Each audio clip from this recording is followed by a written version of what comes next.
Bienvenue dans cette nouvelle édition du 12-15. Au sommaire, les Congolais sont appelés aux urnes ce mercredi 20 décembre pour élire leur nouveau président. La vingtaine de candidats en lice ont battu campagne pendant un mois, mettant en avant des programmes pour convaincre les électeurs. L'amélioration du système sanitaire en République démocratique du Congo était notamment une thématique récurrente. L'Ivoirien Tidjane Thiam continue d'exceller dans le monde de la finance. Il s'est vu décerner le titre de financier de l'année le 15 décembre dernier par le journal panafricain Financial Afrique. Portrait dans cette édition. Et puis, tourisme en Côte d'Ivoire. Le gouvernement en voit grand. Le pays entend se hisser dans le top 5 des destinations touristiques africaines d'ici 2025. Ce grâce à son programme Sublime Côte d'Ivoire. J-2 avant le scrutin présidentiel en République démocratique du Congo. La vingtaine de candidats en lice ont tour à tour étayé leur programme pour convaincre les électeurs. La question de l'amélioration du système sanitaire du pays était notamment un thème récurrent. Le président sortant, Félix Antoine Tshisekedi, s'est notamment engagé à poursuivre l'amélioration du système de santé dans le pays. De son côté, le docteur Denis Mukwege, prix Nobel de la paix, candidat numéro 15 à la présidentielle, a mis l'accent sur l'accompagnement et la protection des femmes et jeunes filles victimes de viol, une priorité de son programme. Marcel Kwasi. En République démocratique du Congo, le manque d'accès aux services de base de santé, de reproduction maternelle et infantile constitue encore un défi majeur dans le pays. Le taux de mortalité maternelle et infantile, qui s'élève à 378 décès pour 100 000 naissances vivantes, selon les chiffres officiels, reste élevé malgré l'assistance d'accoucheuses qualifiées, assurant près de 90% des accouchements dans des structures de santé. Dans le cadre de la mise en œuvre de la couverture santé universelle, au cours de son premier mandat, le président sortant Félix Tshisekedi, candidat numéro 20 à l'élection présidentielle, veut poursuivre l'amélioration du système de santé congolais s'il est réélu. Qu'on me donne simplement ce deuxième mandat et vous verrez, non seulement on va maintenir cette politique de accouchement gratuit parce qu'on a visé cette couche de notre population, parce que c'est là qu'il y a le plus grand taux de mortalité, chez les mamans et chez les nouveau-nés. C'est eux qu'on a voulu privilégier. Mais non seulement on va faire cela pour toutes les mamans et tous les nouveau-nés de la République, mais on passera à d'autres. On va développer la couverture santé universelle. C'est possible. Dites-le vous, c'est possible. Le docteur Denis Mukwege, candidat numéro 15 à l'élection présidentielle, reconnu comme un grand spécialiste du traitement des violences sexuelles faites aux femmes en temps de guerre, compte poursuivre ses actions en faveur de la défense des droits des femmes et des jeunes filles victimes de viols en RDC. L'hôpital de Panzi qu'il a fondé à Bukavu a traité à ce jour plus de 50 000 survivantes de violences sexuelles. Nous poursuivrons notre plaidoyer pour la justice et pour un profond changement des paradigmes dans nos sociétés en transformant l'égalité des sexes en une réalité. Le chemin pour un monde plus inclusif, égalitaire et prospère est encore long et porteur d'espoir, car, chacun le sait, investir dans les femmes et les jeunes filles, c'est investir au bénéfice de l'ensemble de la société et de l'intérêt général. En République démocratique du Congo, les régions Est et Nord-Est sont en proie aux conflits sécuritaires récurrents, aux crises sanitaires et à l'insécurité alimentaire. Le renforcement des systèmes de réponse aux besoins de santé des populations congolaises dans ces régions et dans d'autres parties du pays reste un défi auquel devra faire face le président qui sera élu au soir du 20 décembre 2023. L'Ivoirien Tidjane Thiam, désigné financier de l'année par le journal panafricain Financial Afrique, déjà récompensé par d'autres institutions à l'international comme le Forum économique mondial de Davos. L'ingénieur civil des mines de formation Tidjane Thiam continue d'imprimer sa marque dans le monde de la finance.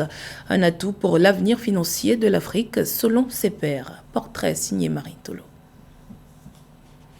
Fondateur de Freedom Acquisition Corporation, Tidjane Thiam, 61 ans, expert financier de nationalité ivoirienne, a été consacré financier de l'année le 15 décembre 2023 par le journal Pan-African Financial Afrique. Il a été choisi par le comité des sélections sur la base des critères intégrant son parcours professionnel, son expérience et son leadership sur la finance mondiale.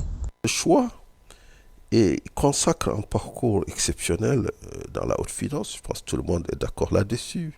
De Prudential PLC à Crédit Suisse, à la Bourse de New York, bref, Tidjane Thiam en fait, c'est le leader incarné, le leader africain incarné dans la haute finance. Il a marqué les esprits à travers ses passages tant de l'autre côté au sein de la City en Grande-Bretagne qu'au bord du lac Léman en Suisse, et il a marqué les jeunes Africains aussi par son leadership affirmé, décomplexé. Donc tous ces éléments ont contribué à sa désignation comme financier de l'année. Ingénieur civil des mines de formation, Tidjane Thiam a été directeur général du Crédit Suisse entre 2015 et 2020. Il avait auparavant été ministre de la Planification de la Côte d'Ivoire de 1998 jusqu'au coup d'État de décembre 1999. Personnalité reconnue, Tidjane Thiam avait aussi été désigné en 1998 par le World Economic Forum de Davos comme l'un des 100 leaders mondiaux de demain. En 2005, il est choisi pour être l'un des membres de la Commission pour l'Afrique de Tony Blair, ancien Premier ministre britannique. En 2018, il reçoit le prix de banquier de l'année par Euromoney.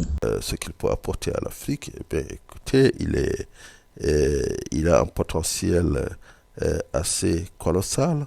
Donc d'abord, sa notoriété, sa crédibilité, et tout cela le prédestine à être un ambassadeur, et tout au moins un intercesseur des intérêts de l'Afrique au sein de la haute finance. Outre les réalisations dans le secteur de la finance mondiale, Tidjane Thiam aspire également à jouer un rôle politique en Côte d'Ivoire. Il souhaite succéder à feu Henri Konan Bédié à la tête du Parti démocratique de Côte d'Ivoire au congrès 2023 de cette formation politique, première force d'opposition du pays. Notons qu'outre la récompense de Tidjane Thiam, Financial Afrique a décerné d'autres distinctions dans son édition 2023 sur les 100 personnalités qui transforment l'Afrique. Le deal de l'année 2023, selon le magazine panafricain, revient à la désignée Banque ouest-africaine de développement à travers la plus grande opération de titrisation de créances jamais expérimentée au niveau de la bourse régionale des valeurs mobilières.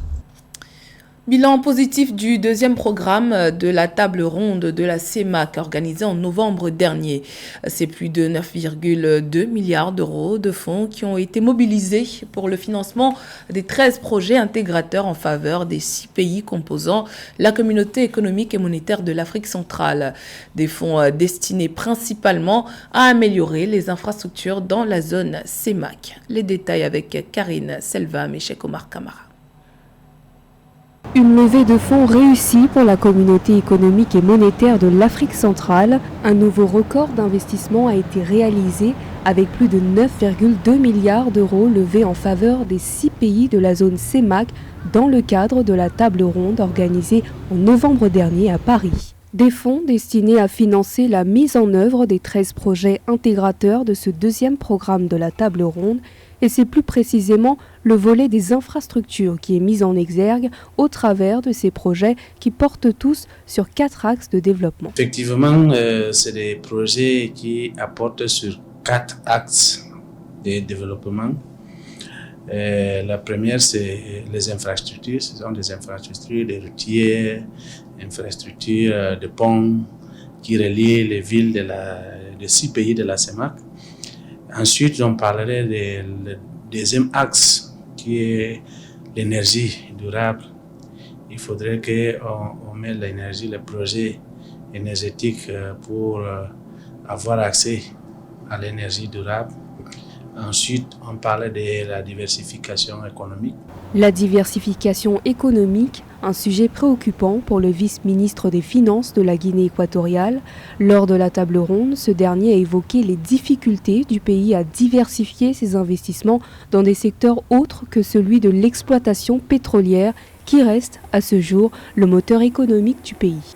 nous avons concentré seulement à l'exploitation pétrolière. Et donc, on n'a pas su exploiter les autres ressources qui peuvent apporter des rentrées dans les caisses des différents États. Donc, la diversification économique est importante. Après, on parlait de l'accès à l'éducation, communication. Comme vous le voyez, actuellement, le monde, c'est la communication. Hein, comme vous, là, on parle de l'interconnexion pour la fibre optique dans les 6 pays de la CEMAC et la construction, disons, des universités. Grâce aux promesses de financement reçues lors de cette table ronde, la Guinée équatoriale peut espérer œuvrer en faveur d'une diversification de son économie. Revitaliser son économie en misant sur un nombre de secteurs, notamment le tourisme. C'est l'ambition de la Côte d'Ivoire qui veut se hisser dans le top 5 des destinations touristiques du continent d'ici 2025. Pour ce faire, le pays dispose d'une feuille de route détaillée dans son programme Sublime Côte d'Ivoire. Quelles en sont les grandes lignes? Marcel Kouassi nous en dit plus. En Côte d'Ivoire, le tourisme représente un secteur prioritaire pour l'économie du pays, mais aussi pour son rayonnement dans la mise en œuvre de la stratégie Sublime Côte d'Ivoire, visant à faire de la Côte d'Ivoire une destination touristique et reconnue de tous à travers le monde. Les autorités du pays ont procédé le 14 décembre 2023 à l'inauguration du M. Chérif Café à Abidjan. Selon le ministre ivoirien du Tourisme, Siandou Fofana, l'ouverture de cet établissement dans la capitale économique ivoirienne vient booster l'attractivité de la destination Côte d'Ivoire. Du point de vue de la reconnaissance de EM Chérif au niveau du tourisme gastronomique est réputé et reconnu. En arrivant en Côte d'Ivoire, nous ne pouvons que nous réjouir, étant entendu que ça vient pour booster la destination et donner de la visibilité et surtout nous réaffirmer sur le domaine du tourisme gastronomique et donc reconnaissant tout ce qui est fait aujourd'hui par les investisseurs pour rentrer de plein pied en application de notre stratégie Sublime Côte d'Ivoire, c'est quelque chose qui est à saluer. Avec une cuisine typiquement traditionnelle libanaise, le groupe M. Chérif, qui comptabilise plus d'une vingtaine d'établissements à travers le monde, souhaite, à travers l'ouverture de cet établissement en Côte d'Ivoire, contribuer au rayonnement du pays sur la scène internationale et créer une synergie de culture entre la Côte d'Ivoire et le Liban à travers ses offres culinaires. Le but, alors, c'est d'introduire déjà la cuisine de M. Chérif sur le marché ivoirien et aussi de pouvoir nous aussi nous adapter à la culture locale en mêlant, en incorporant les produits locaux et la culture locale à notre cuisine libanaise. Donc vraiment, c'est un échange entre les deux cultures. Ma mère a créé initialement ces recettes, donc c'est des recettes familiales que j'ai réinterprétées, que j'ai pu moderniser avec le temps. Alors que le pays d'Afrique de l'Ouest ambitionne de se classer dans le top 5 touristique africain, avec un nombre de touristes compris entre 4,2 et 5 millions de touristes, le gouvernement ivoirien compte porter la part du tourisme dans le PIB à 10% d'ici 2025, contre 7,3% en 2019 et 1,8% en 2021 du fait de la pandémie de Covid-19. On reste en Côte d'Ivoire où le célèbre créateur de mode nigérien et promoteur du Festival international de la mode africaine Alfadi a célébré ses 40 ans de carrière le 16 décembre dernier. Le styliste a ouvert à l'occasion le Café Alfadi. Objectif, mettre à l'honneur l'agriculture, le café, le chocolat et le thé du continent africain. Découverte dans ce sujet d'Esther Conan. Créateur de mode nigérien, promoteur du Festival international de la mode africaine, Alfadi, à travers ses créations, fait de la mode et de la culture une industrie pour hisser l'Afrique au rang des continents prospères. Aujourd'hui, il célèbre ses 40 ans d'existence en ouvrant un café Alfadi en Côte d'Ivoire, toujours dans le but de valoriser la créativité africaine avec un message de paix. Notre continent a besoin de paix aujourd'hui. Cette formule, on a fait ça à Paris, à la Maison de l'Afrique, où on a fêté les 40 ans, qu'on a appelé les caravanes pour la paix avec Alfadi. avec ces problèmes qui se passent dans nos continents aujourd'hui, nous fêtons la beauté, la créativité, la culture avec la paix. Le café Alfadi a une touche particulière car il est loin d'être un simple café. Il est également un showroom où l'on peut faire du shopping, acheter du chocolat, des sacs Alfadi et prendre des huiles essentielles. Cette initiative permet à la Côte d'Ivoire de se faire doter d'un café qui allie à la fois mode, chocolat de marque africaine. On est très heureux de le revoir à Abidjan avec un nouveau concept qui finalement est un concept aussi qui est dans la prolongation de la générosité d'Alfadi, c'est-à-dire qu'il met en avant aussi tout ce qu'il y a de beau, que ça part de la gastronomie. Il nous fait un clin d'œil à la Côte d'Ivoire avec son café, avec bien sûr son chocolat, et il permet aujourd'hui de montrer que le talent, la créativité et le travail, surtout le travail paye. Au-delà de ses créations, Alfadi se bat pour les créateurs africains. Il est membre fondateur et président de la Fédération africaine des créateurs FAC.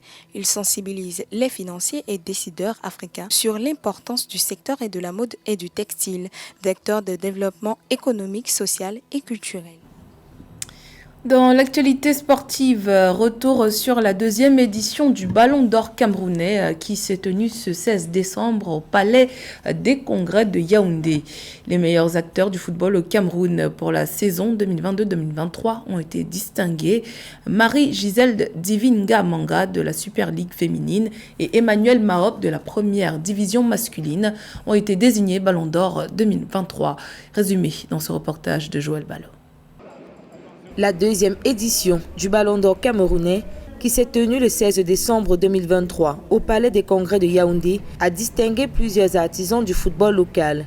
Le Ballon d'Or saison 2022-2023 masculin est attribué à Emmanuel Mahop, joueur du club Coton Sport de Garoua.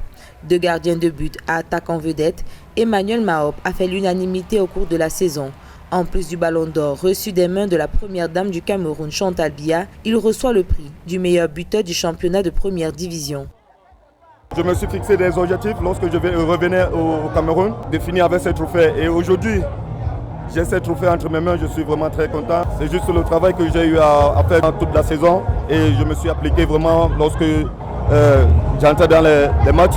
Donc je pense que ce n'est que ça. Du côté des dames, en compétition face à Naomi Eto'o et Brenda Tabet, Marie-Gisèle Gamanga, ancienne locataire du club Louvre Mimprof, nouvelle sociétaire du championnat de Turquie, remporte le prestigieux trophée Ballon d'Or féminin 2022-2023. J'avais déjà fait le doublé lors de la cérémonie de Mboa Foot Award du côté de Douala. Donc le fait de refaire ça ici devant les grandes personnalités, devant les grands du football camerounais, c'est un sentiment de joie immense. J'ai reçu autant de critiques toute cette saison, mais toujours j'ai pas fait le gros dos, j'ai écouté, j'ai travaillé et le résultat il est là. Plusieurs autres distinctions ont été attribuées lors des awards du football camerounais. Il s'agit des meilleurs arbitres assistants, meilleurs arbitres centraux, plus beau but, meilleur entraîneur, révélation de l'année, meilleur gardien de but, meilleur club du championnat. Un résultat de beaucoup de travail, de beaucoup de souffrance. Et c'est juste une fierté. Je peux que rendre grâce à Dieu pour cela. Je ne sais pas ce qui m'a déterminé de meilleur. Donc je peux dire que c'est la performance tout simplement. La Fédération camerounaise de football et son président Samuel Eto'o accordent une meilleure visibilité aux acteurs locaux à l'échelle nationale, continentale et internationale. Pour Samuel Eto'o, il est nécessaire d'encourager les acteurs de la discipline à travers des distinctions honorifiques qui témoignent du travail abattu et des efforts à fournir pour redonner au football local sa grandeur. C'était le journal de la rédaction. Merci pour votre fidélité. Dans un instant, une nouvelle édition de l'actualité sur Africa 24.